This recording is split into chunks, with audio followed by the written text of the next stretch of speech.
This guy did ask a question before you. I don't know what. Do you want to say something, or do you want to let this guy speak? After you, sir. Yeah, let's just be courteous with him. So, Good atheist, then. Protestants, do they confess at all? Protestants. They confess Hence, to God. now here's the not to a thing. priest, not the sacrament. Firstly, yeah, they don't believe in confession to a priest. Some born-again Christians will say, when you sin, you must confess it to God, and you will be right with God when you do that. Others say, no, you don't have to confess your sin because you're cleansed automatically. It's already forgiven by Jesus' once for all sacrifice on the cross. So there's a difference amongst them on that.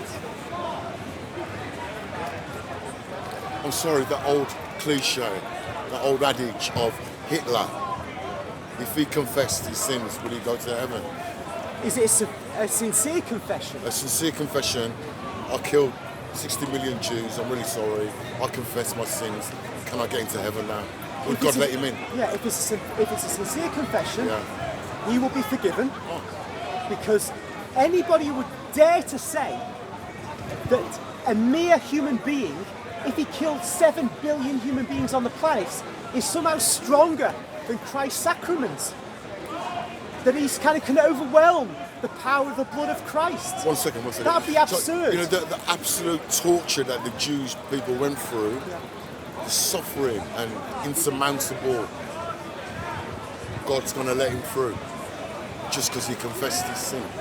No, just because Christ is God and the blood of God was shed on the earth, and God said, my blood will cleanse all men if they will seek my forgiveness.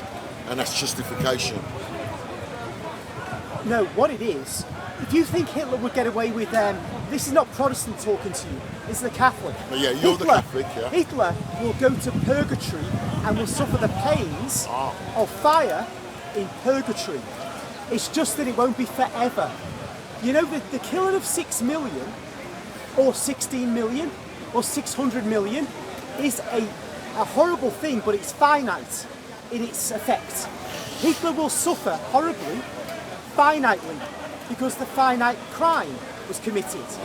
But how long that would be, I don't know. Now, Hitler blew his brains out.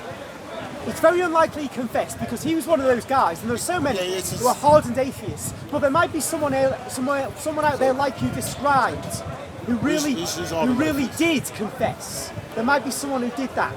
Don't know who they are, but yes, they go to purgatory. And then, once cleansed, This is like a loophole. once having paid, no, it's not a loophole at all. You go to suffer. If you imagine, like, say for example, you thought, well, Hitler should go to hell to suffer the pains of hell, right? Yeah. If I say he's going to a place to suffer the pains, the only difference is it won't be forever. It'll be for a finite period of time. So Hitler goes to purgatory. Yeah.